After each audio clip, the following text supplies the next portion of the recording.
tēnā koutou katoa. I'll tell you when you like. I am pausing so that the live streaming can catch up. Yeah.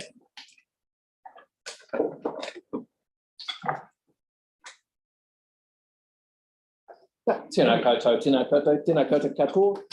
Ko Otakaro rawa ko Opawaho nā awa, ko Ihu Taiti Moana, ko Waitai te hapori, ki ngā painga o tātou e mahi nei, ko Paul McMahon, tuku ingoa, ko o te manakura o tēnei po ari, nō reira, tēnā koutou katoa.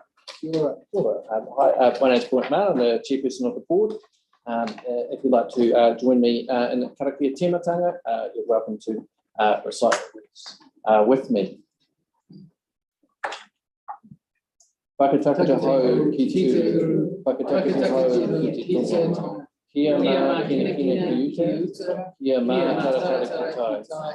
He aki ana te atakura, he tio, he hoka, he hoho, tihei mauri ora.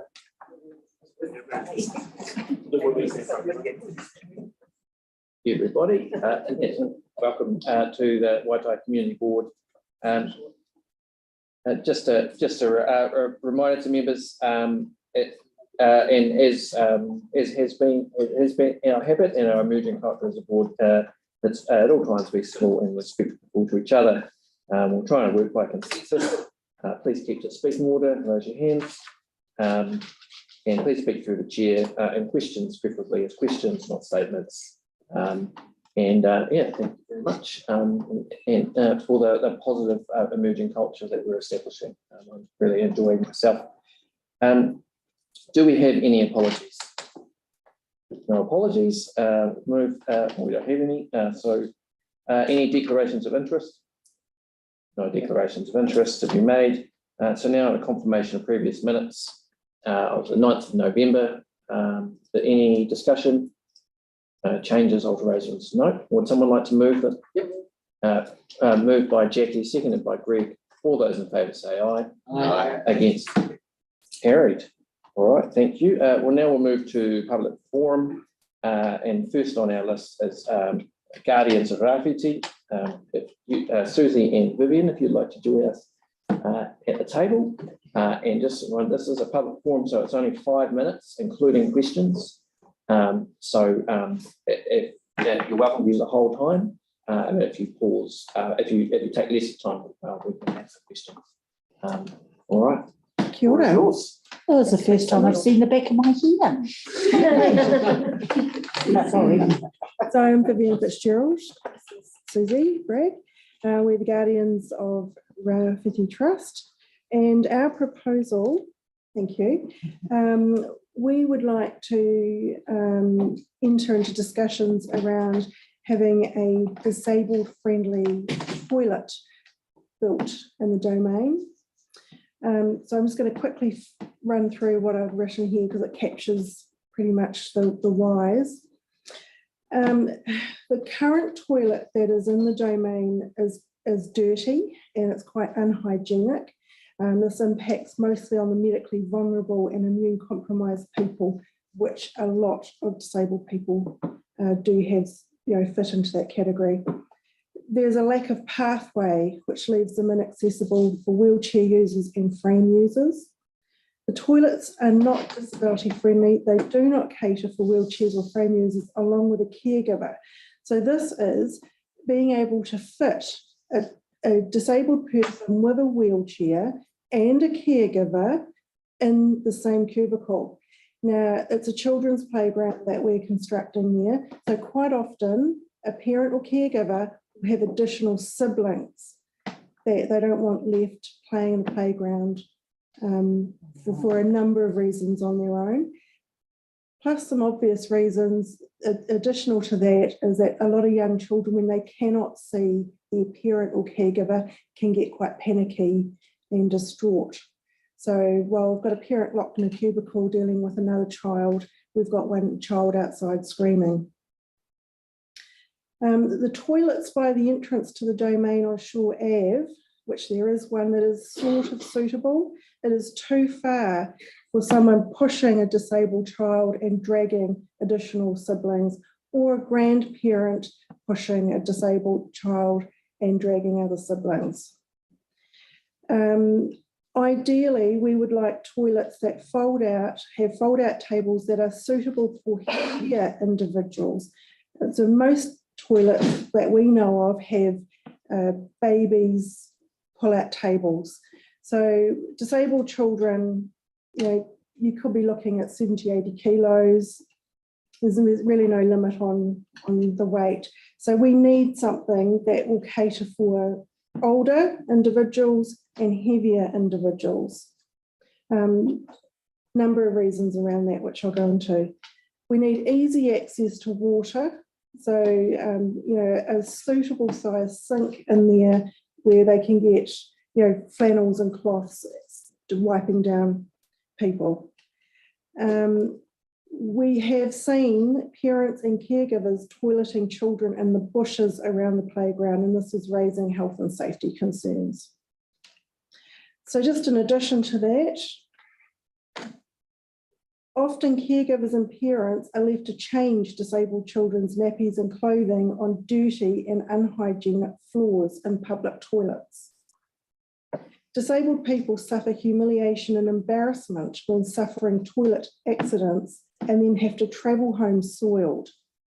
Disabled people deserve the same rights of access to suitable facilities as able-bodied people. Accessible toilets should be built alongside statutory toilets in all new public facility builds, not a separate build. An interim solution, because we know that there's a process that the council will have to go through to be able to build a toilet.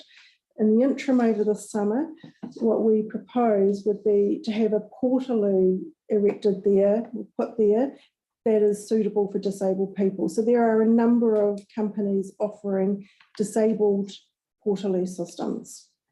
This could be placed on the canopy side of the pathway for ease and accessibility. The ideal solution that we would like is a new purpose-built toilet block to be constructed like those on Changing Places. And Changing Places is a wonderful site, Changing Places for accessible toilets. We need one with large cubicles that cater for more than one person and their wheelchairs. Again, changing tables for larger children, adequate basin and water services, and bins to avoid nappies and pull-ups and clothing being discarded into the playground or surrounding areas. Adequate lighting inside the cubicle and around the cubicle for security. And we would like to note no timing of automatic doors. Conventional timed doors are no good for disabled changing because it takes significantly longer to do and the doors will open. Yeah, so we don't want that. And you'll note that you've had copies of these, that we've got photographs at the end of your paper there of the type of thing you're talking about. Got a few minutes left. So I have a disabled son, and other people here have family members on the board have with disabilities as well. So I don't think you'd find a more sympathetic board to these issues. And at this point, we can only refer it to staff to look at it further. And if we were to do a permanent solution, would require being put into a budget for the council. But I'll say from my perspective that you're absolutely right that disability access toilets should be included with built in. I know that we've come a long way in terms of our public buildings, but our outdoor facilities have got a long way to go. I just did have one question for you though. Is there and part of my ignorance, I'm from Linwood. That's not a reason I'm ignorant. Is there a particularly high level of use of your facilities, RPG domain, by disabled children? Yeah, considerable. Because a lot of the play equipment is designed for disabilities. We also want to put more in. We're getting funding for more equipment for disability. Also, as summer comes and there are more people there in the evenings, there are some neurodiverse children who are actually don't like other people, so they come in much later in the evening, and it's being well patronised, and consider it's only been open for a short time. My son doesn't like when anybody else wants to use a flying fox. Well, All right, I can take one question and then. And I was just going to say to you, Paul, that the area that they've built this new playground is close to Keys Road, whereas the other facilities in the domain are further away from where the Zadies are talking about. Tim, yeah. Is it close to where the sewer would be because of temporary housing? where it was, yes. It's towards the Keys Road end of where the housing was. Yeah, so there could be a sewer there. Well, there is one up to there is actually a toilet block there, the one that's horrid. It's awful. Okay. And so it's probably halfway between the kids, the dog park and the domain. So yeah, there is sewer there. Halfway there anyway. Thank you very much, and yeah, for your advocacy for the disabled community. Thank you. Thank you for hearing us. No problem. Thanks very much. Well, I'm happy to move that Part B implementation refers issues to staff investigation report back to the board by way of info council report or memorandum. Does anyone have a second? Joe? All those in favour say aye. Aye. Against? Carried. All right, and the next item we have is a Youth Alive Trust, James Redpath. Right, join us. Same story, 5 minutes. Yeah, welcome. Thank you. Kia ora koutou, everybody. I've got to address the English accent. Really, I'm trying. I've been in New Zealand 19 years. I live in New Brighton, married a Kiwi, got Kiwi kids, but I can't do anything about the accent. I'm really sorry. Just try and make all your vowels the same. So to start, I just wanted to do a quick introduction about what Youth Alive Trust is. Since a lot of you kind of new members, so just want to show you a little 60-second video. Youth Alive Trust is a youth and community development agency that has been serving whānau on the east of Christchurch for over 30 years. We support hundreds of young people every week through a wide variety of programs, including youth clubs, holiday activities, community events, school support, and wider whānau support. Inspired by our Christian roots, our core team of staff and volunteers are motivated by our mission statement: building brighter futures for young people on the east of Christchurch. Every young person counts. Every young person deserves to be listened to be valued, and to be built up. We practice the 5 ways of well-being throughout our programs: connecting, being active, taking notice, giving, and always learning. We do a lot, but there's always more we could be doing, more young people we could be supporting, and there are many ways that you can get involved too. Find out more through our website and social media pages, or just pop in for a chat. So we were started became a legal entity back in 1989. The church at the time said we just need to do something practical for our young people in our community. So they set up this trust, Youth Alive Trust, and it's grown and changed over the years. So we run currently 10 different programs. So there's 8 weekly youth clubs. So that way that'd be boys club, girls club, a craft club, a kitchen club, basketball clubs, a disc golf club, a teenage club, an intermediates club. We do have youth workers that go into the local primary schools at Raffity School, the New Brighton Catholic, and the Shelley Boys. We have an after-school Oscar program. We do holiday programs, including for intermediates and teenagers as well. We do camps, including a father-son camp and mother-daughter days. We've got mentors and mentees. We have counsellors who go into one of the local primary schools, and we work in partnership with Daws of Herb, hosting trainee counsellors as well. We've got a kids resync program, which works with some wraparound support for families who are going through particularly tough times. We host Mana Arcade Workers, which works in primary schools, particularly around mild to moderate mental health, and we can help with some of the bigger community events in the area, such as I Love Brighton and our family fun night and some dance parties. We host 2 play groups. We host a breastfeeding support group and a perinatal drop-in. We host parental seminars and parenting groups. We've got a music school which teaches musical instruments and provides youth bands and does recordings, and then we train upskill young volunteers and young people as well to help out doing all those programs. So I just wanted to give you that rundown of, we do quite a lot and we work with hundreds of young people every week in our area, but sometimes I think we still go under the radar. Youth Alive Trust, who are they again? I think there's something to do with that church down the road, and I think they do some church things, but we don't work with church young people. We work with community young people. The church has its own church workers, they work with church people. We work with community young people and about supporting young people's well-being. So the video talks about the 5 ways to well-being. So this is the framework that we kind of used for young people to really get that connection. Is the first kind of way to well-being, connecting young people to new friendships, to current friendship groups, to adult role models, to wider support networks. Giving is the second part of the 5 ways to well-being. So that might be volunteering time, might be community service projects, which we like to do, and just having that servant-hearted attitude, taking notice, that's stopping, reflecting, goal setting, enjoying nature and what's around you.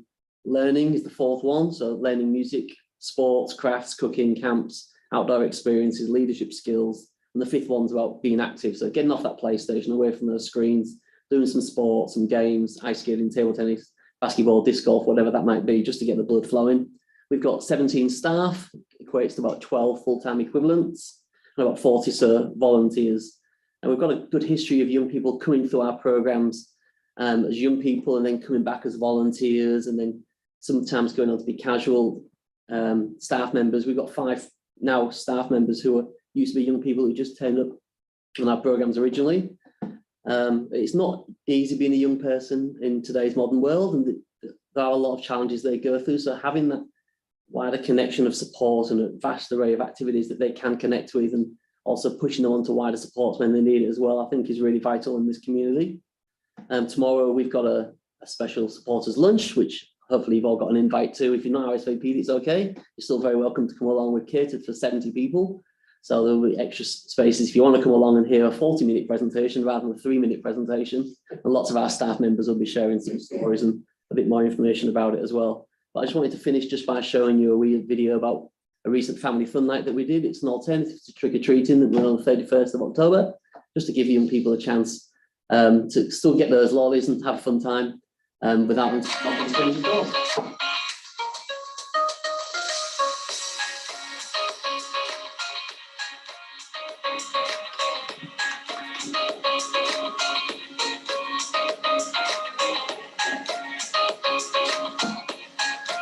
Yeah, we had about 750 people who came along to this event. It's something we've been running for 12 years, I think now. And just see by how big the building is and the outdoor area as well. The building's got a couple of purpose-built music rooms, and it's got a net creche area as well, and purpose rooms, and yeah, we just use the whole facility, and yeah, we bombard it really.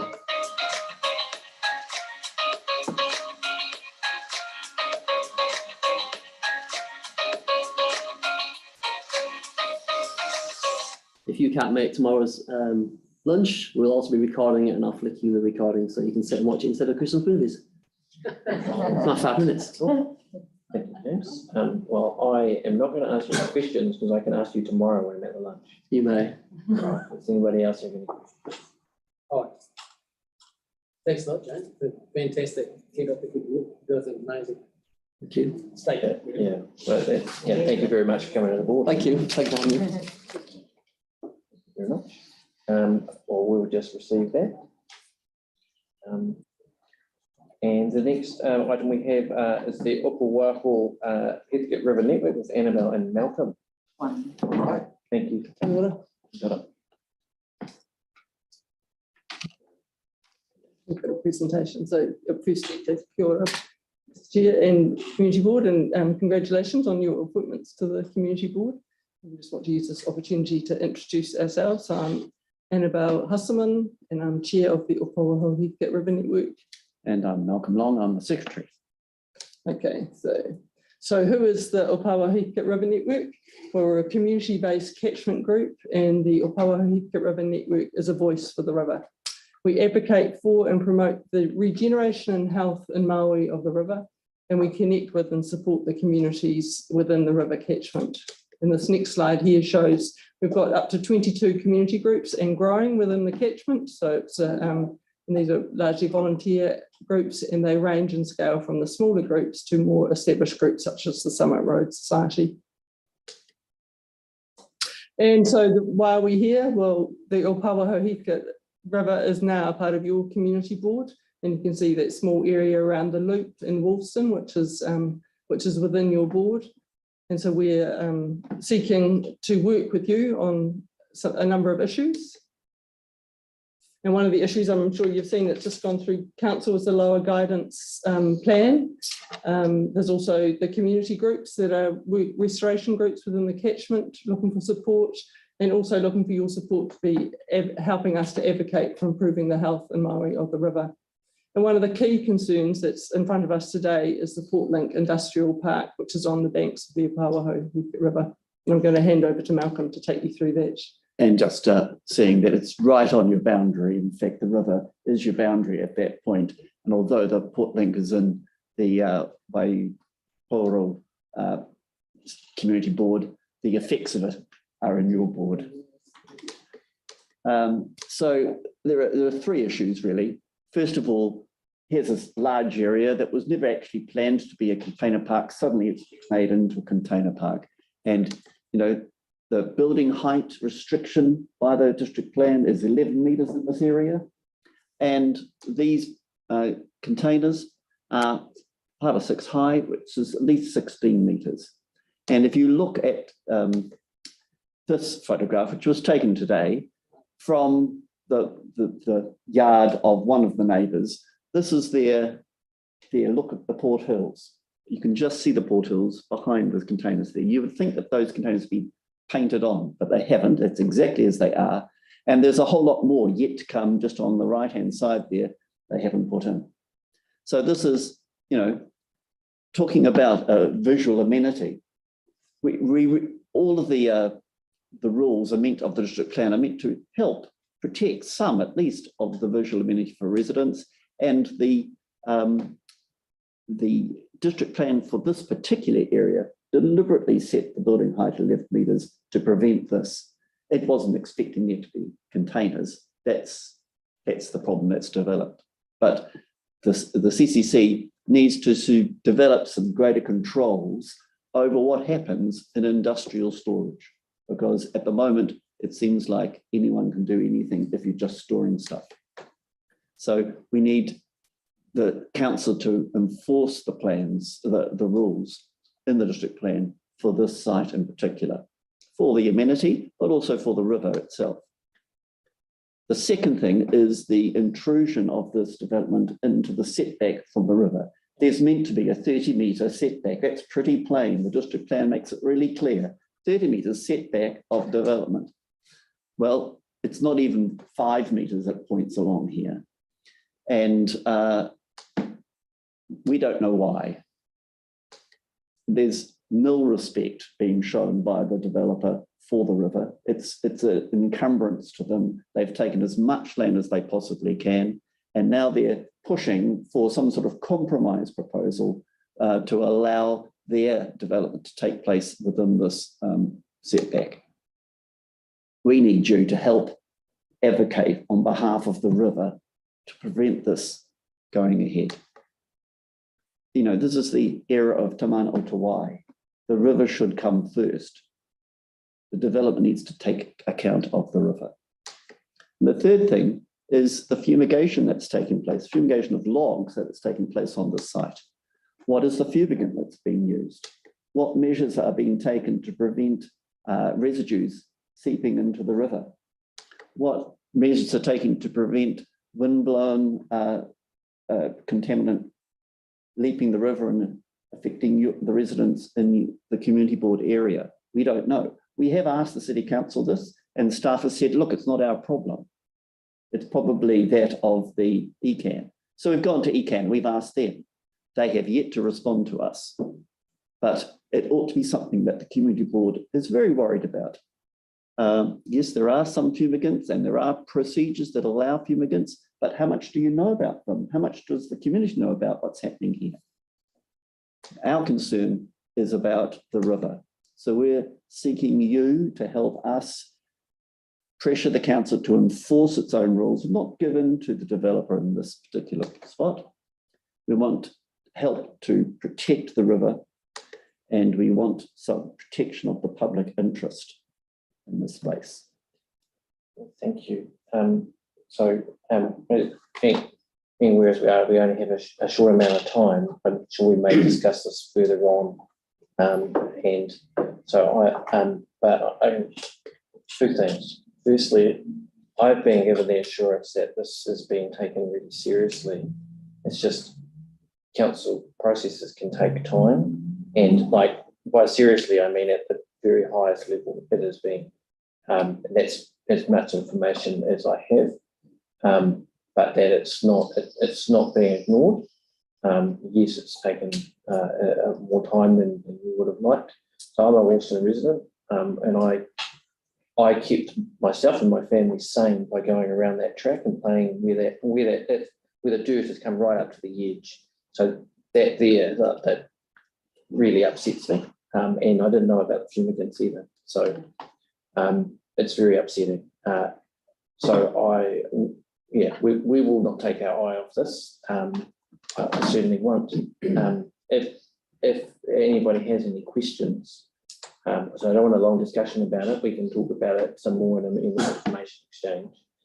We do have another public forum who's in waiting. So, but please don't let the brevity lead to the conclusion that we don't take it seriously. And I think it was an opportunity for us to enforce the seriousness upon you as well. Yeah.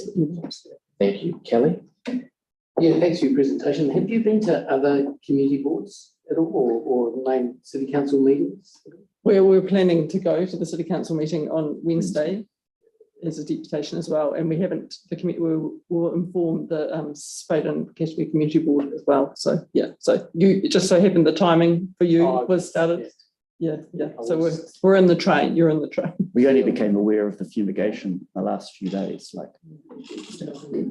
and it's a real concern too. Well, thank you very much for coming. No, thank you for hearing us. Thank you. All right. So we have here a brief. We have the Waitai Coastal. Oh, you want to do a resolution? Yeah, or we can come back to the resolution. I'll invite Bill, Carol, thanks for Cashmere technical. So you know that the best Cashmere technical side is definitely grade 14 silver. Oh, I'm sure it is. I presented, I think, in May, and we had quite a presentation regarding our situation of unsatisfactory green space. I just caught up with Yanni after the formation of the new community board, and today I had lunch with, not lunch, I had a cup of coffee with Tim Standard from Spade and Cashmere, that new area. Really, the last time we spoke, I think the frustration was huge in the fact that our sport needs playable surface. And I presented very simply the last time in May that prior to that presentation was 2019. 2019 to 2020, our playing population has gone from 1,300 to 1,700. And yet we had no appreciable increase whatsoever in not only green space. It's not green space that's the problem. Christchurch has got plenty of it. It's very, very poor quality. And in our view, and our sports view, we are well behind the rest of the country in artificial surfaces. Some of you may remember this. But I guess I'm here because I think it's just an opportunity to revisit it 6 months on, and specifically Linwood Park was an issue that I mentioned last time, and we've done our normal stuff. You've got to liaise with your community group and the staff, and we've done all of that to the nth degree. And we hear on the grapevine, not formally, that perhaps we might not even going to get a return of one football field when we had 2.5 prior to the earthquakes. Apparently it's going to go to rugby league. Apparently. Now, we're pro all sport. That's not the issue for us. The issue is it's really disappointing that we don't have a continuity of communication and an outcome. Never have. I've been doing this for 40 years. And really, it hasn't changed much. It's not that we don't get small victories along the way, but I believe that, and I've spoken directly to key staff, and so what's your view? I said, well, not necessarily my view. It's what's the need and what is actually the intention. So specifically, Linwood Park has proven to be quite disappointing, but to be honest, it's more of the same old, same old.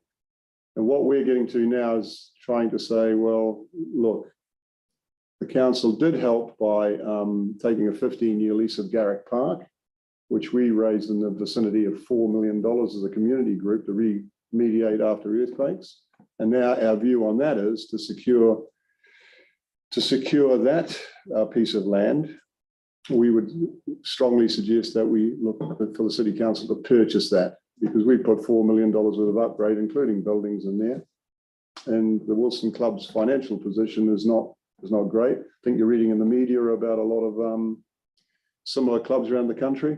It's, that's not entirely healthy. So it would be disastrous to our community that a well-intentioned community club like the Wilson Club, should look to sell that land. And on the other part of our rather large catchment, so obviously Wilson Club's in Woolston, we have our junior engine room in Centennial Park, which is a very, very big piece of green space, hail site. Not a lot happening there either.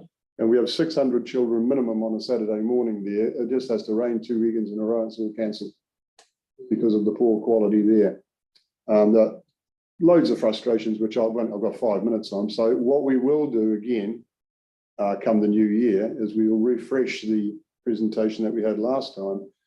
But yes, I just like to stress the ongoing frustration and a really flawed process with staff, where when you do well everything that we're asked to do and we contribute, demonstrated that by millions of dollars, we've got $5 million, we've got $1 million for the old, we get our technical part of our name from the old, it's now called ARA Institute. And we remediated a training field there, and the ARA Institute itself helped us considerably. We still raised $1 million there as well, but it's not our land. And we've been trying to say for all my 40 years for the City Council, let's do something on City Council land rather than rely on the community to give you this green space to use.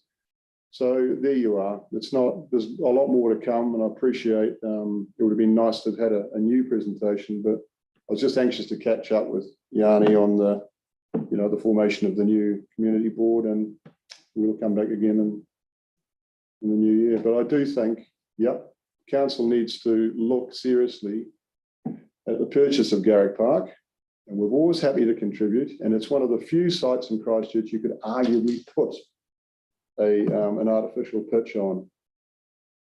What is extremely disappointing is the council staff know the need, but there's no proactivity whatsoever to say, all right then, these were what we think maybe this, I'm not saying do it tomorrow, but do something, give some feedback. Yeah, there's been an enormous amount of work done from 2019 and given to council for no response. Well, thank you very much, and I look forward to seeing, because I haven't seen the presentation myself. Right. I would note that as far as the board is aware around Park, that it's been fully remediated and returned to the state it was, with so site clearance and disconnection of all that stuff, the excavation removal of existing asphalt roadway, bulk earthworks to create a recontour site, importing topsoil to provide a new sports field surface, installation of drainage, installation of new irrigation mainline, and sowing of grass, followed by grass re-establishment. Yep. So hopefully that isn't just going to be the one sports field, but no, I think I've no problem with that. The tenders have been let. We found out that through the community, not from the council. And we know who the contractors are, and it'll be a great job done. But again, there's no continuity of communication, and certainly there's no certainly for us anyway, that we're actually going to get to use that green space. So we also got notified that there was going to be, and there was supposed to be engagements and consultation of the sports groups. There was, And so there some? yes, there was some, yes. And when was that? I'd say probably 3 months ago. And we met with council as our own, club, and then we met with Linwood Rugby League, who we've got a lot of regard for, and they've got their own needs. That's not the issue. The issue is what's the continuity of communication from the Christchurch City Council staff back to our organisation. All right. Well, so because of the nature of the public forum, we will refer that, and we will discuss it more as a board. Sure. Yeah. If frustration is understandable. Yeah. Thank you very much. Thanks. Nice work on increasing the numbers that much too. Sorry? Nice work on increasing the numbers. Yeah. Again, the problem is, of course, where do we put them? Yeah. And we've also got, just so you know, I think I mentioned this last time. Well, I didn't, Lisa, our general manager, did. We've got 100 families waiting. Wow. Some with siblings already playing for the club. What do we do? We've got about 300 volunteers in the organisation, only 4 people, 4 staff. We're the largest sports club in the South Island. You've been a very successful club, haven't you? Well, it's a question of how you measure success, I suppose. Yes, we've won 30, 40 trophies in the last 10 years. Chatham Cup, that's all lovely, fantastic. I know the interest, the personal interest in all that. But it's the 1,550 players that play for the joy of it and the fun of it. We've got a couple of minutes if you want to sit down and take some questions. Well, I do feel, we're hearing a lot of frustration from staff themselves too, which is quite tough for them, and it's a hard one.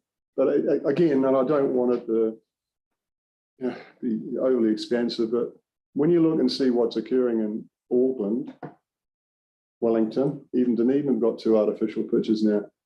It's pretty soul destroying when we travel, as we do, we see, wow, why can't we get even a bit of that? I want to be proud of Christchurch in all regards, Actually, a wee story, because there was a significant event in July. I went into a high performance meeting at Garrick Park, and we've got a 20-year-old, very capable young man, and he delivers football in schools for us. Bill, so, is that right on the news? I went, sorry. He goes, just been on the news about the new stadium. I went, oh yeah, I did actually hear it coming in. So about 650 million, I think so. 1/3 from the community, 1/3 from insurance, and 1/3 from the government, roughly speaking. I said, yeah, I think that's about right. For one field, for one team, essentially. I said, oh, it's a bit more than that, it's a lot more than that. However, right, how much is an artificial cost? I said, on good land, probably between 2.5 and 3 million turnkey, floodlights, the lot. And that service will be guaranteed for 10 years. And I went, yeah, so 10 of them, 30 million. That would keep the community invested. We've just come through July, record rainfall, you might recall. No community sport. We're running out of time. Yeah, I'm fine. Do we have any, hold on, mate. I just wanted to know, Does it have to be within your ward area or your club area? Well, the need for the sport is greater, obviously. I think there was a submission put in 2019. We were the first major sport to put it in 2019. The others, I think 1 or 2 other sports just got theirs in this year. Yeah. I just know as part of the Kiwi Master Plan, there is provision for some sports skills to go in there, but again, the waiver funding. Does it specifically say about artificials as well, or not? Is it, Jackie? It is. Artificial. It's unfunded. Unfunded. Yeah. Unfunded. Yeah, so we advocate for funding. And again, though, but we've demonstrated our ability to, want to contribute and help. Well, on that positive note, I think we'll end it there, unless we need some more information as a board. I'm sure you're eminently contactable. Yeah, I'd be keen to have a chat with you. I'd love it. Yeah, any help whatsoever, much appreciated. Thank you very much for the opportunity. Thank you very much. All right, do we have a couple of resolutions there. So just the one here for Cashmere. Got the Cashmere. So for Cashmere, that's refers to issues staff investigation report back to the board by way of info council memorandum. So I've just made some notes Yeah. for that to cover any plans for artificial surfaces. And specifically the future of Garrett Park. Consider the purchase of Garrett Park and Yeah. communications brackets closing the loop. Yeah. With groups, we start a conversation, should we finish? Yeah, thank you, Cindy. I'll put that now. Do you have a seconder? Is that a question before we pass, or can we? Yeah, before we do. Yeah, okay, discussion. Yeah, thanks. I just wonder, like, I know council's going to do a whole bunch of better off funding proposals, and I don't know if the community boards are being sought for projects, but No. it does seem like kind of quite a logical thing. I know the government gave a lot of money to the coastal area in New Brighton for a lot of community projects. But I just wondered whether, you know, as part of a sort of additional thing to the resolution that the board may like to ask staff for advice around if that was a potential to submit. So can you enlighten us to what better off? It's the money that the council has been given by central government because of the Three Waters reforms to the loss of the asset base. So there's a whole bunch of projects that council's being asked to vote on at council to put forward to government. And it can be any project. Well, it's pretty wide ranging. I mean, that's why obviously getting staff advice So, over it would be important. Sure. Do you want to? I'm happy for that to be added to that. Sorry, we'll. And I mean, I'd keep it quite open, like the future of Garrett Park. So that could include obviously the purchase or an artificial. Background fund? Yeah, it's still better funding. Better funding.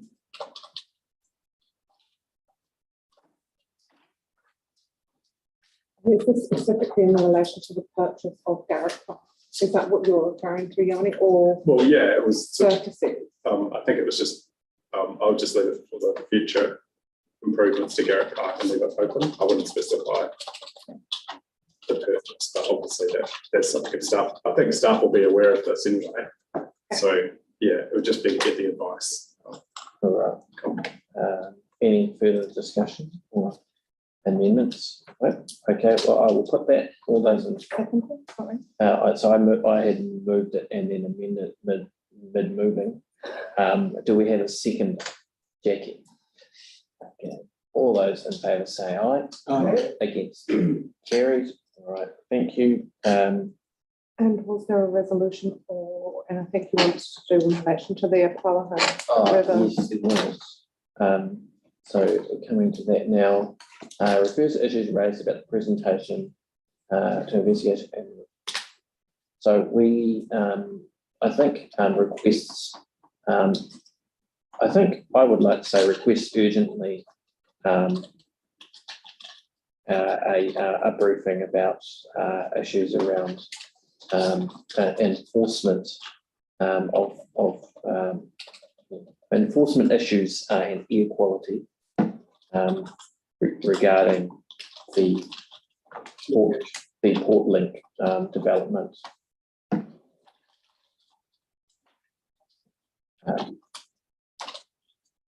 Fumigation in Pacific or just in general? Well, I guess equality is what I was meaning. But we could replace equality with fumigation. I'd be happy with that as an amendment.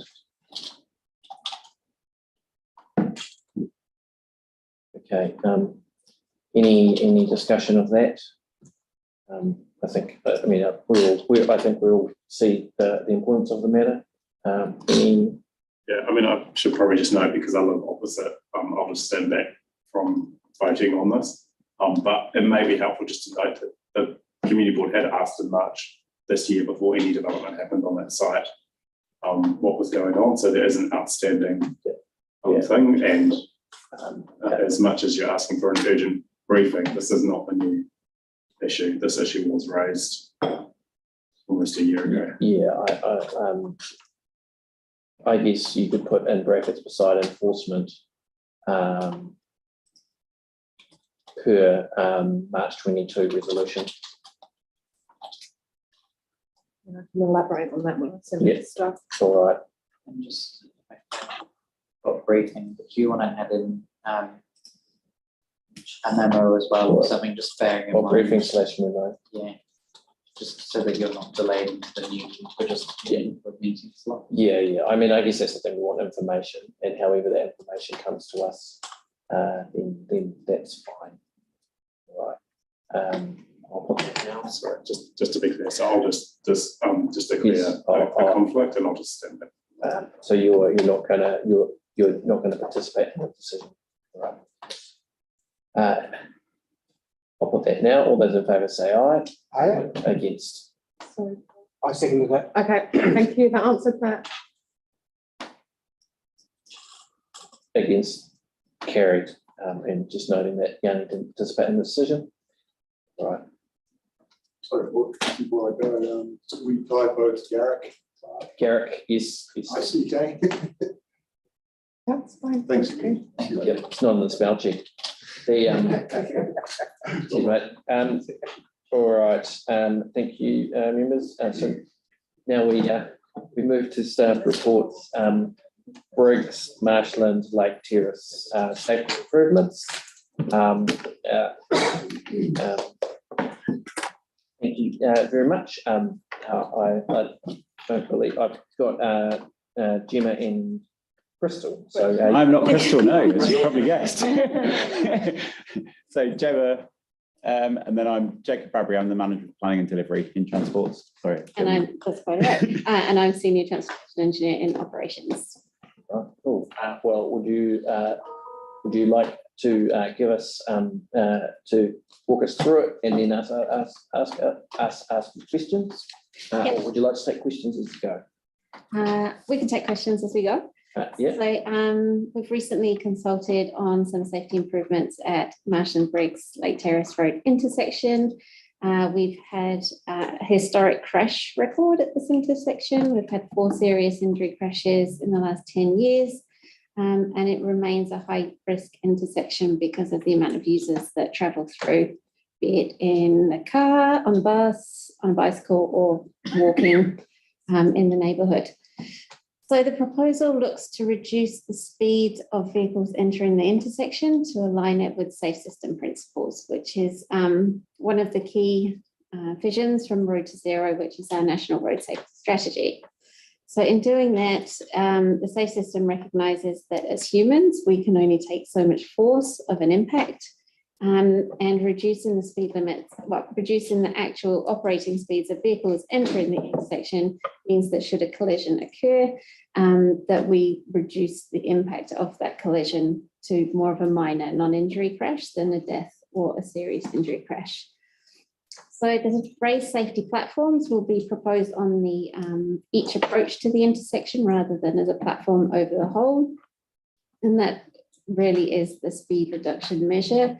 We're looking to combine the through and left turn lane on Lake Terrace Road and put a build out on that corner so it reduces the crossing distance for people walking. And we're looking at some traffic signal phasing changes as well. So we delivered letters to 47 residents around the intersection, and we sent emails to 17 key stakeholders, including ECAN, home-based businesses and emergency services. And we received 4 submissions from that exercise, and we haven't made any real changes. There wasn't any huge impacts received through that consultation. And so we're here to seek approval for the plan changes and a recommendation from you for the cycle lane on the Lake Terrace Road approach to go to council in December. All right, thank you. I'm happy to take questions. All right, Tim. With the platforms, I'm trying to get my head around them. If I'm driving 50 Ks, am I have to slow down? Yes. Does that slow the whole traffic down though? So as you're coming through the intersection during peak times, it's unlikely that you're going to be traveling at 50k. But outside of those times, when operating speeds might be a bit higher, the impact of a crash at those speeds means that you're more unlikely to walk away from that crash.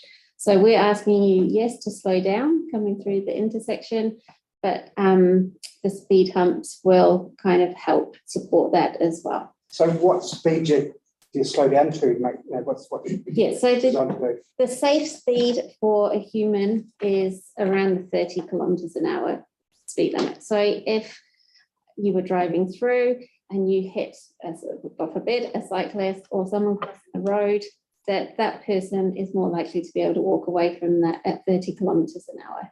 At 50 kilometers an hour, there's a 90% chance that they're not going to survive that. But it does slow the traffic down when you've got a green light, though, doesn't it? It will do. It will.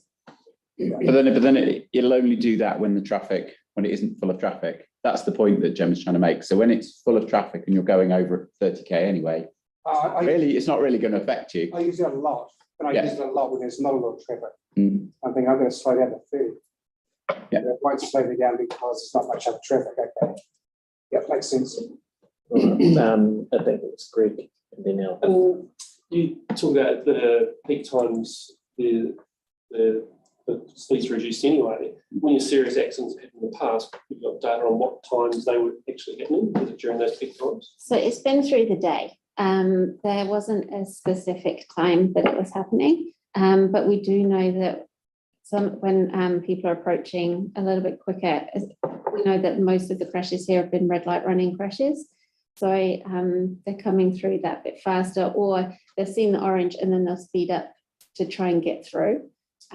So the crashes have been through the day. It hasn't been specific time. So the simple signalling that it changed to allow a longer distance, and the change from red to the greens going, isn't that the simplest of solutions? If you've got people running red light because they're trying to jump the line, then instead of spending money just to put lines on it and build it up a little bit, having it delayed is going to be surely the simplest of systems of trials that's going to make it alleviate that problem. So it has been tried at other intersections in Christchurch, and we're not getting the outcomes that we would like to see from that. So even you can delay the orange and then you can put on a longer red. That will then start taking time from the intersection when we're already trying to kind of give time for protected right turn phases. And so we're still working within a set time of the intersection. So to get traffic through, to make sure it's all safe, we're still working within around 120 seconds, and you're effectively cutting a cake of 120 seconds to see a turning arrow added as well, because yeah, you know the old the Christchurch turning arrow of a long orange. Yeah, it doesn't really work in an intersection like that. Alex? Oh, it was more of a basic question, but is it similar to that one or by the Travis Road roundabout going on to Frost Road? yes. Okay. Yanni and Kelly. Yeah, just wanted to check, is this the same as what we've just done on Lincoln Whiteley? No. It's a similar principle in that we're slowing you down coming into the intersection, but from a cost perspective, we don't need to put the platform over the whole intersection. So you'll hit it just on the approaches, and then it will ramp down before you get into the intersection. So it's more cost efficient for us to do it that way. And do we know what damage it does to cars? Because the one at Whiteley Lincoln was pretty bad. Like, people just don't expect it. It's complete. Yeah, so we have learned quite a lot of lessons from Barrington, Lincoln, Whiteley. That was our first one. So we've put up additional signs on the approach so people are more aware of it. And that we've tried to put more out in the press so that people are aware of it. But it is new for Christchurch. They've had them in Hamilton for quite a while now. What I'm trying to understand is what's the risk assessment if someone hits it too fast in terms of damage to the car or loss of control, traction? What's our understanding of what risk? So unfortunately, the risk of someone hitting it too fast means that they potentially damage the underside of their vehicle. If it's not there, the potential risk is that someone gets hit at 50 kilometers an hour or more, and that can result in a death or serious injury or crash. So I guess from a system perspective, that's what we're trying to reduce the number of death and serious injury crashes on our network. But we do know that we need to do more about educating Christchurch drivers that more of these road safety platforms are coming, because it's the key tool in the Road to Zero toolbox in reducing vehicle speeds to those safe system speeds. Have you looked at putting like rumble strips ahead of the thing? It's just that, like, as someone who's used the Whitley link and had a lot of feedback from people, it's just not something people expect at the intersection. So it catches a lot of people by surprise.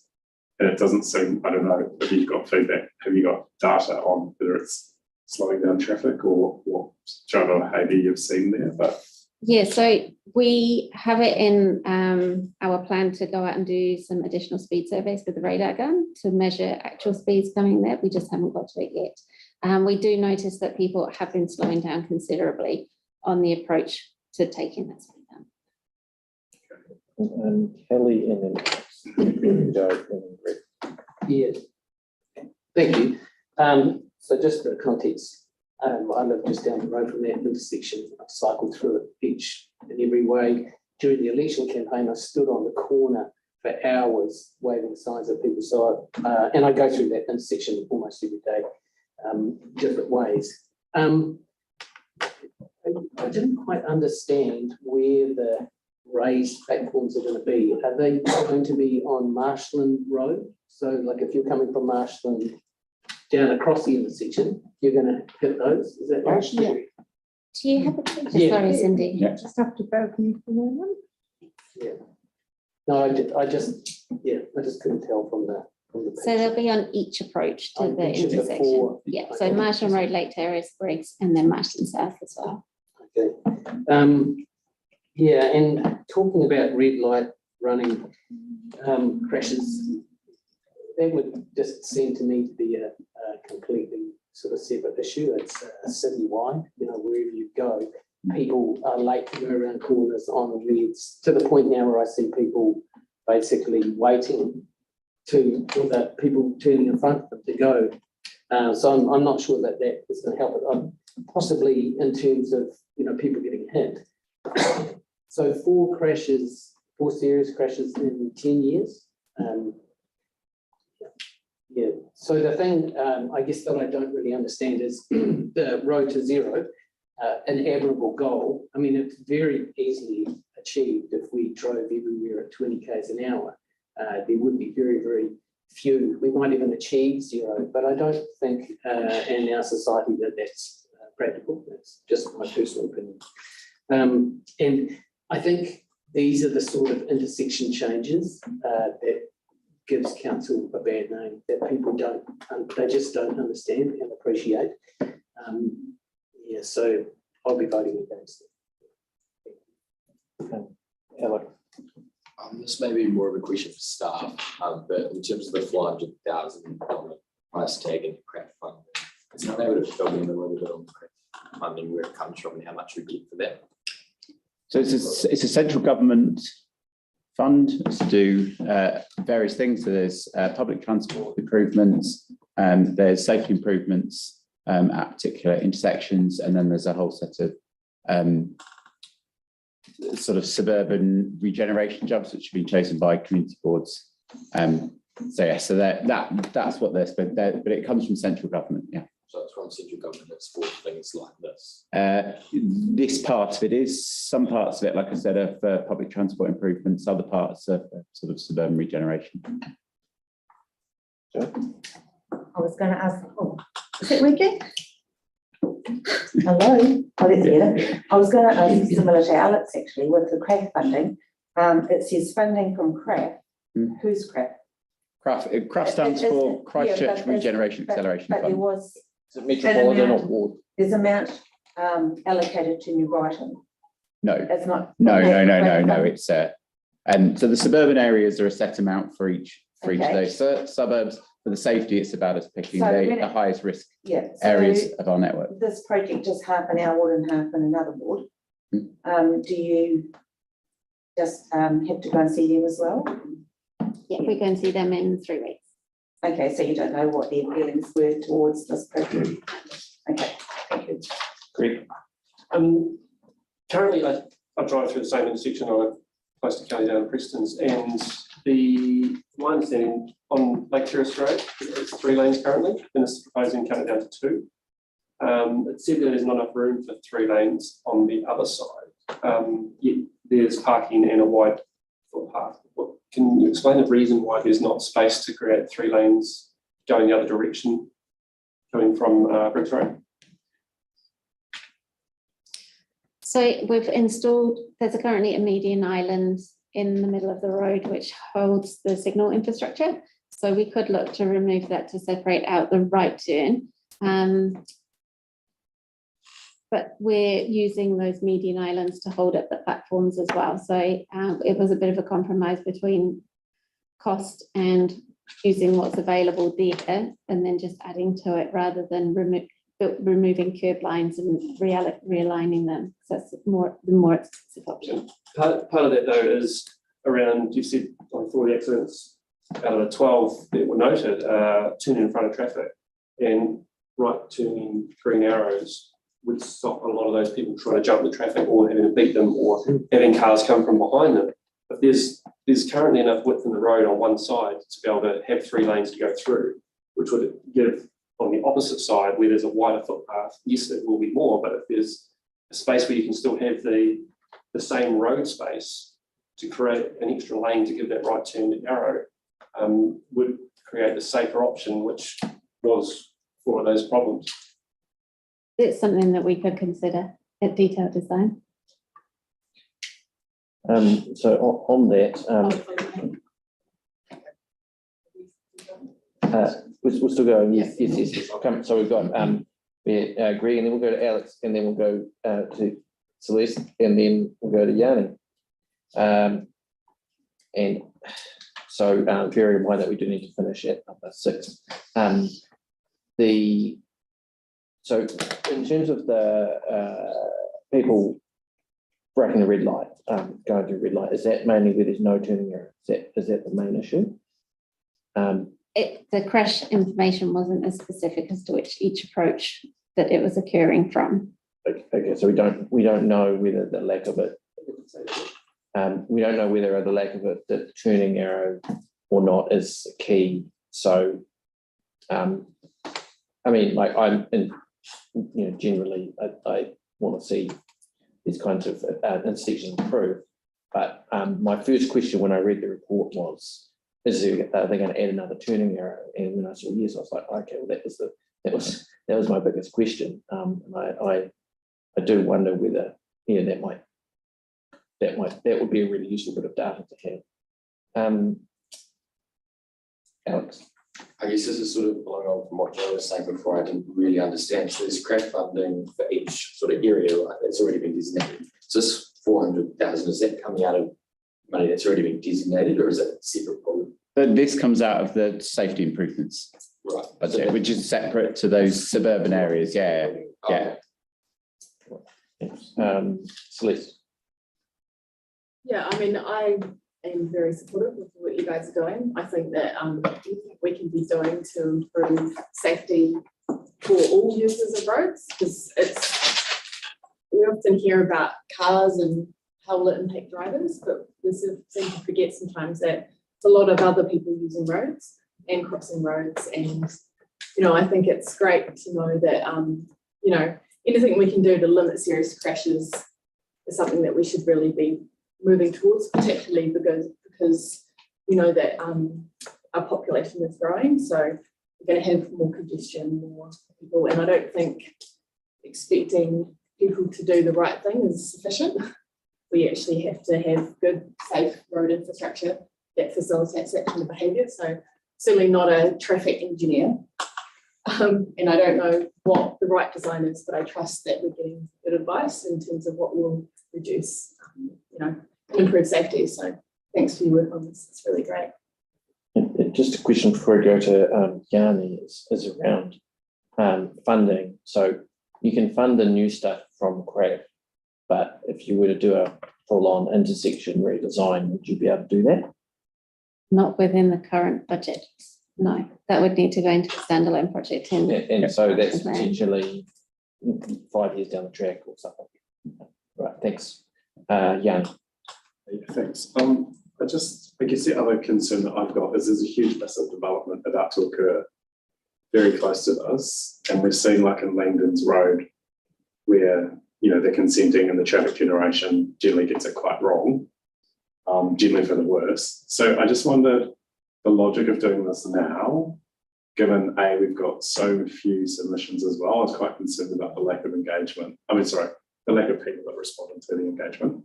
And then secondly, concerned that there's going to be a massive change to the traffic in this area for, a proposal that may have to be modified because of that increase. So any feedback on why so few people engaged and the timing around if we wanted to defer this and wait for the other development to go before we did something, if we could do that. So the question is what would be the impact of increased traffic flows? Would it render this ineffective? No, it would actually support it more, because the more people that use the intersection, the increased risk there is of a crash occurring. And, it doesn't have to, it's not going to be intentional. We all try to do the best thing what's on the road, but we all also have those moments where, the kids are arguing in the car, or your mind goes, and we don't want the result of that to end in a collision that could cause death, serious injury. I totally understand that. But in terms of things like an additional turning arrow, 3 lanes going through, etc., those sorts of interventions, as we often see in a consenting where the condition will be you have to upgrade this intersection, you have to put a right-hand turn arrow in, etc. So we can talk to the planning team about what's coming, and we can look at the removal of the median island to accommodate a right turn as part of detailed design. The intersection can't grow anymore. We're limited in space at that intersection. If it does get deferred, it would possibly have to be funded from another budget. The CRAF funding does have a time limit to that spend. And in that time, we wouldn't want the safety of the users at that intersection to be compromised while we're waiting for a development that could or could not occur given the current market. We're given time constraints. I'm going to go, I want to go to Tim, and then I think we probably have enough information to make a decision as a board. Because Tim. Yeah, 4 years ago, somebody came and set you up. Was it you? No. Coming down Marshall Road, turning into Lake Terrace, the right-hand lights were put in, turning rights. Did that make a difference in the last 4 years? No, Around that way. no, there's no arrow. The right-hand lane was put in there. To separate out the turning movements, I'd have to go back through the crash data. Has it someone been seriously ill in the last 4 years? I haven't got that with me in my report, sorry. Yeah. Was that 4 years I came to the board this intersection and saying turning that way? This was changed for that. East, heading east. Marshall into Terrace. Terrace. Oh, yeah. That's right. Yeah. So I thought, well, that was done then to correct. Now we're here again 4 years later. I'm just questioning it. All right. So I want to thank for your report and for answering our questions very patiently and fulsomely. We will now you can sit back in the gallery and we will now move into discussion. So because it's clear that we don't all agree, members, I'll be quite tight in terms of the structure. First we'll have some discussion as a board, so we won't bother staff more with our questions. So we'll have a bit of preliminary discussion. So this is, I'm trying to ascertain if there's any new information. Nobody wants to add any new information or raise any questions for us to consider, then we will move into debate, which is what I will do is I'll get someone, or we'll see if there's a mover and a seconder, and then it'll be formal. So it'll be using amendments and things like that. I don't want to go back and forth trying to micromanage the resolution, just because it's quite a weighty one. So first we'll go to discussion. Jo. Yeah, I've just got a wee concern about Marshlands Road heading north at the intersection. It's got a straight ahead arrow with a right turn. And I know we've got the same similar thing in Woodham Road where that happens, and if you're turning right. Or Gloucester Woodham. Yep. I know what you mean. Yep, so people hold up behind the person that wants to turn right, and it holds up the traffic completely, so I've just got concerns about that. There's no turning arrow there, though, is there? There's no turning arrow there, but it's the same thing where if someone is turning in front of you and you want to go straight ahead, you're just sitting there. Yep, cool. Tim? Or And then you Jackie. go into the cycle lane and go around them. I was going to have a question. I have a question for Councillor Barber. If there were no humps, would you be in support of it? Yeah, I would. I mean, I actually think that the intersection performs really, really well, but there is a major weakness I see is coming out of Lake Terrace Road, turning into Marshlands Road. There's no arrow, and people coming out of Briggs get really confused as to who's got, you know, can they zip across there? But apart from that, I think that intersection performs really well. I'm concerned about pushing the on the bottom corner, that green shaded area, kind of rounding the curve. At the moment, it's you can slip around there quite nicely. But yeah, it's really the humps that I don't like. Totally agree with the well-lit cycle lanes, you know, really important. But it actually performs really well. The arrows, the green arrows coming, if you're going to head towards Hills Road or actually head from Hills Road north, they perform really, really well. All right, we've got so Jackie, and then Alex, and then Greg, and then Yanni. And bear in mind, I'm going to try not to go around and around the circle. So Jackie? It's just a really quick comment about the humps, because I actually go through the Lincoln Road Waitai intersection every week. This is about driver education. These humps do slow the traffic down. They're not going to do damage to your car if they're being used all over the country. It's new to Christchurch, it's new to us, but they are a good system. It does slow the traffic down. I have no objections to them whatsoever. I think it's just about educating our drivers and actually teaching them to just, get used to something different. Nobody likes change, but sometimes it's necessary. Thank you, Jackie. Alex? Yeah, I guess reading this and going into the meeting today, one of my concerns was the cost of the intersection from ratepayers. Obviously, at the moment, like it's quite tight on what they were putting there. But I've it's not going to come away from any of the other projects either, which is why I'm leaning towards it. Yeah, so being CREP funding, it's government funding. It's government. That's it. It's government funding. Do you have some more information? Yeah. Sorry, answer your question. So I don't know when the traffic light works were done, but since the beginning of 2019, we've had 1 serious and 3 minor crashes on that. And in 2018, there were 2 further serious crashes on that intersection. All right. So like I said, I don't know when the traffic lights were done, so I'm not sure at what point that's done, but just to answer your question. All right, Alex, thank you. Greg? Yeah, I still have concerns with, at the moment, I use the intersection a lot, as I say, coming through with that green shade area that Kelly just mentioned is actually narrowing the ability for cars to get through. And at the moment, if it's a straight and a left turn lane, people will only get around that corner and it actually clears the intersection well. But with the extra built out bit of road, it's going to potentially, it will slow things to start with.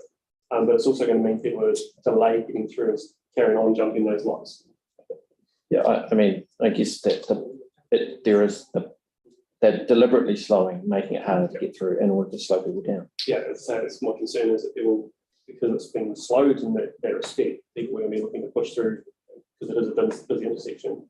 Whereas with, say, would the other options be looked into? Yeah, option. Thank you. And Yanni, did you have your hand? Yeah, thanks. Just some observations really. That this is I mean, I am concerned. I think the community were quite shocked at what happened at Waitai and Lincoln Road. And, I would compare this to if you put these sort of speed humps in this end of the southern motorway, I think people would just absolutely freak out. And we know there's been heaps of serious crashes on the southern motorway in certain places when people are coming off. And the reason I'm concerned about this proposal is that these are roads where people do actually go quite fast. They're major arterials that carry a lot of traffic.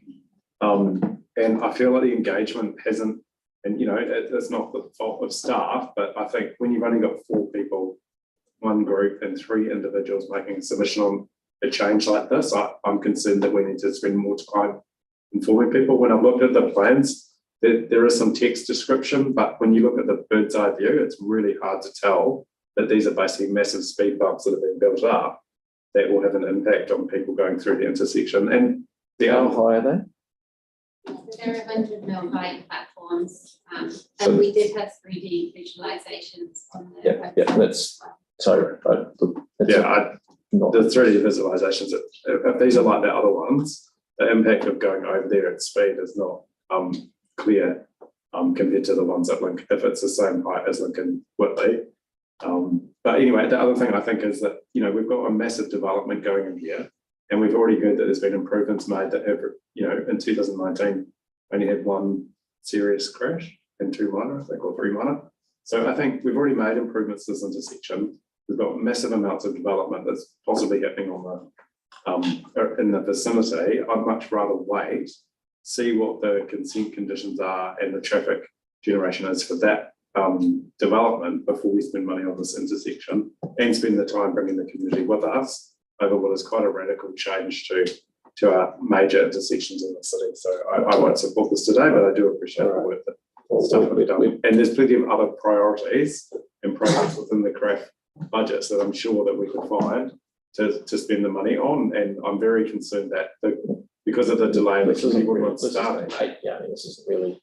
Yeah, this is debate. Oh, sorry, this is just my debate. I won't debate again. Yeah, okay. Yeah, and the only other point I'll make is that I'm really concerned because of the delay in the community board craft projects even getting consulted on and then delivered, that the budgets are going to blow out on those, and we're going to have a huge reduction in what we can do there. And those are the ones we community have specifically asked us to do. All right. So what I'll do now is, do you want to start off the debate, Celeste? Sure. And because it seems like we've started to debate it rather than, I'm going to ask if I have a mover of the staff recommendation. Moved by Celeste and a seconder, seconded by Jackie. So now we will move into debate. And this is also the time where you might put amendments if you wanted to put in amendments. So Yanni has debated, and now as a mover, Celeste, you have your turn.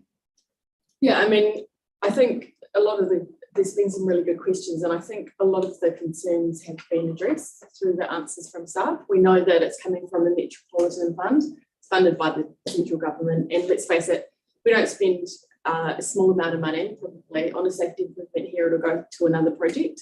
Delaying this will mean that we'll have to find this money from somewhere else. I think that the information's made it clear that we've had serious safety issues here that should be addressed. Saying that we've had only a few, I don't think really does justice to the people that have been in those accidents. Having 4 over a period of 10 years, significant accidents and minor accidents, to me is a serious consideration. And doing nothing now means that we are effectively, potentially creating a situation where people will be, where this will remain at risk. I think the actual changes themselves look relatively minor, and concerns about the fact that it's slowing traffic to me are confusing, because I think that's the purpose of the changes. So to me, that's a positive. In order to reduce the risk of death, we need to actually slow traffic. So really we have to find effective ways of doing that. And if it's doing a few modifications to a road, which is slightly widening one side of the road and doing some other traffic, sort of basic infrastructure changes make sense. So, I mean, I had some questions, but I think they've all been pretty well answered by the questions that have come from others. So I'm very supportive of this, and yeah, hopefully we can get some progress on this. Even if there's a few things we need to tweak, I think it's important that we do make some changes on this intersection to protect users of this road, and that's all users going forward. Thank you. Thank you. Yes, I also in favour. I agree with everything that Celeste just said. There might be a tweak, like the right turning lane. We've got a left turning lane with the right straight ahead and right. Maybe the left turning lane could be straight ahead and left, and the right turn could be different. But overall, I think it's a good proposal and it will slow the traffic down, and that is what we're wanting to do. Does anyone want to speak against? Yep. There's already had Yanni speak against, Kevin? Oh, well, I'll just add my 50 cents worth. Yeah, like I think the intersection is actually performing really well as it is. I think money could be better spent elsewhere. The only thing I would like to see would be a couple of turning arrows put in, but I don't see them proposed. Like I say, I mean, there's one turning arrow. Okay, so yeah, like I say, I use this intersection all the time, cycling, walking, and driving through it. I don't think that it's badly designed. I think there's a couple of tweaks that could be made, but generally I'm not supportive of this. And I find it interesting that people who live furthest away from this intersection, are quite vocal about it. Yeah, the other thing is that I don't think it's been consulted widely enough. Down the road, you've got Preston's at Preston's Park with, with thousands of people who use this intersection all the time, and I bet you they weren't consulted on it. So yeah, I won't be supporting it at this stage. Alex? Can I just sort of talk about that point, Kelly? This is debate. Debate for. So you're arguing for whatever. Yeah, all right. So others around the room have mentioned that this money could go to elsewhere, but that money that's going elsewhere may not be in our water purpose. So that's one of our points, because it's coming from that centralised fund, which isn't designated to our ward specifically. So if it's not spent in our ward, could go to central, could go to that side of town. And I think we all agree there could be tweaks, and there are concerns with consultation, but that was my point, just around the cost side of things. Rick? Yeah, for me, I won't be supporting it.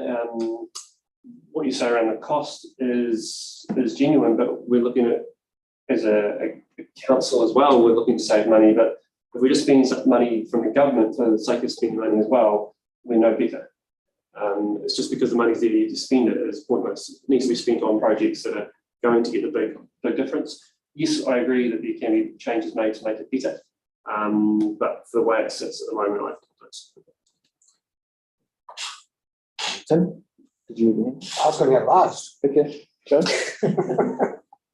Yeah, I have concerns like Yanni, where the big development's going to be coming this way, and we could be looking at changes in the traffic through there. And maybe in the meantime, we could just put a couple of turning arrows, and then later down the track, we might have to reassess it. Thank you. Tim? I haven't decided yet. I use it a lot going to Bunnings, and the people turning from Briggs Road into Marshall towards Bunnings, half of them don't know they're going to stay in the left lane. And I think that's the biggest issue for me, almost hitting cars on that when I'm coming around and they're coming around and don't realise they're staying in their lane.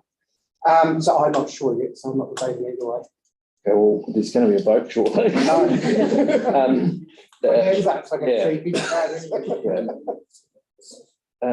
Gotta wait. Sorry, what was that? Is that like amendment being proposed? Is that Well, something if they should you, have done? yes,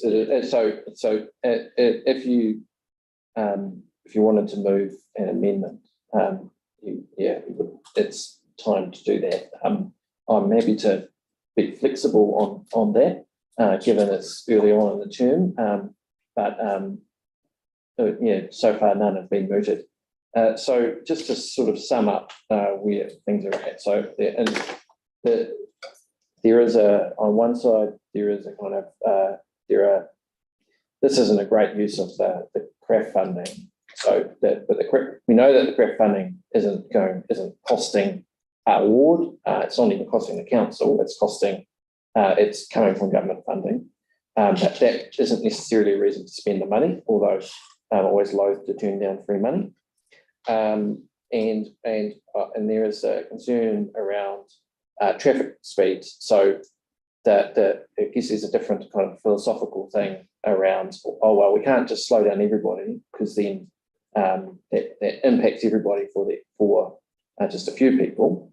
But on the other side, it's, well, actually, if you don't slow down traffic, people are just going to continue to drive fast. And then there is the, I guess, difference of approaches around, on one side, we're not traffic engineers, but on the other, we are locals who are familiar with the roads. And there's some concern about the size of the platforms, which I think, was it 10 millimeters or 100 millimeters? 100 millimeters. So yeah, so 10 centimeters all up with a slope. So and the damage that it might do to people's cars. Is it the length of the car? It's I don't know if it's the length of a car or not. Just looking at that. But yeah, it's on the diagram, which we should have read. So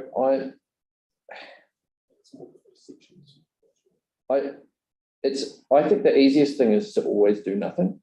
So is to do nothing and to say, well, in the future, then this might want to change. This might change. This development. We've heard from the staff that it's really a stronger argument for the changes rather than it being a reason why we should wait. So having a whole bunch more houses and stuff going in this area means we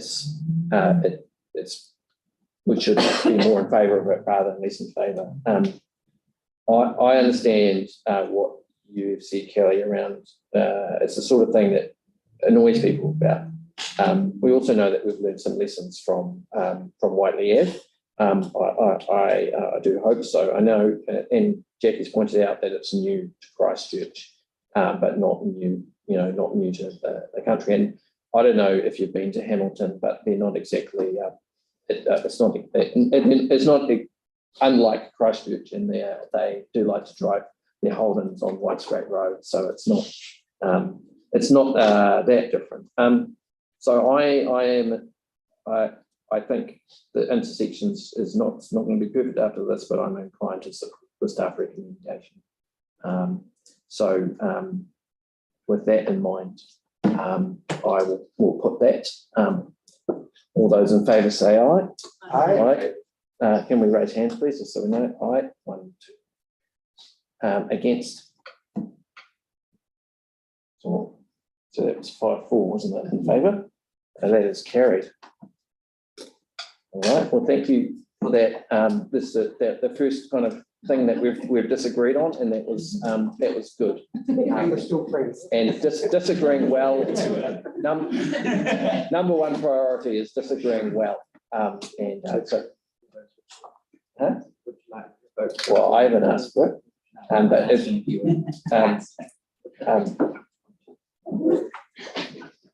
would anybody like that vote recorded?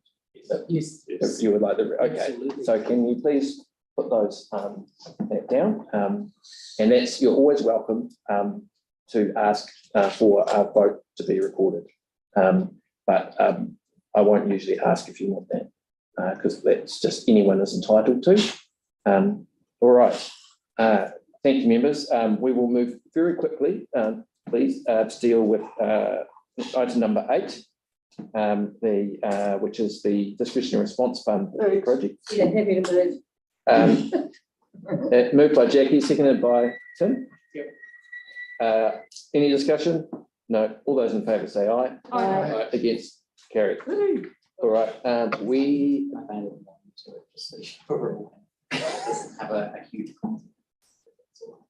Just that any uncertain funds that let's to come back. That's standard.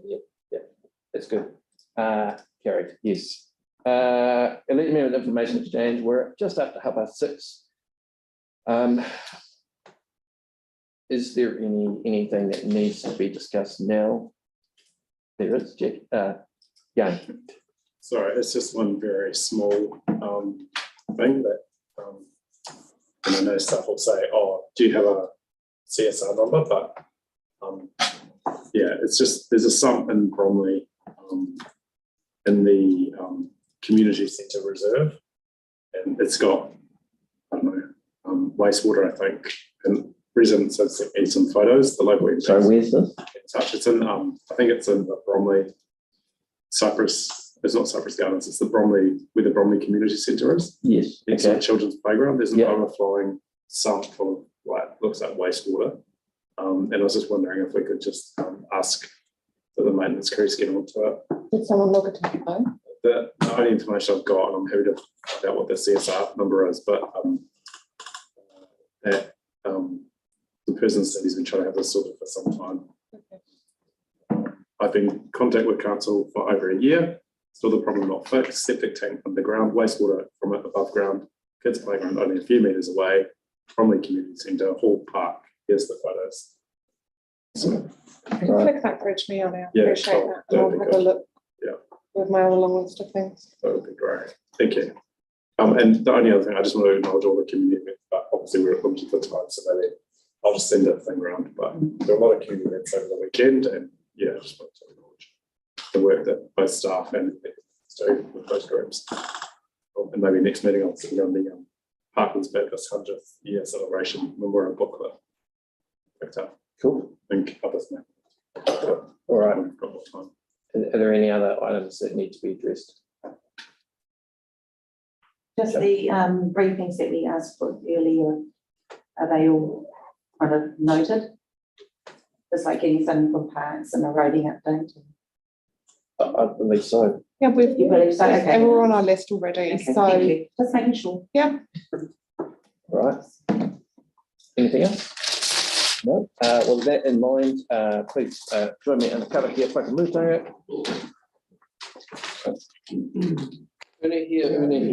Unahia ki te uru tapunui, kia wātia, kia mama, te nanako, te tinana, te wairua, te ara takata, koea rā hoki roho, whakaia, ake te rona, kia tina, rue, taike. Right.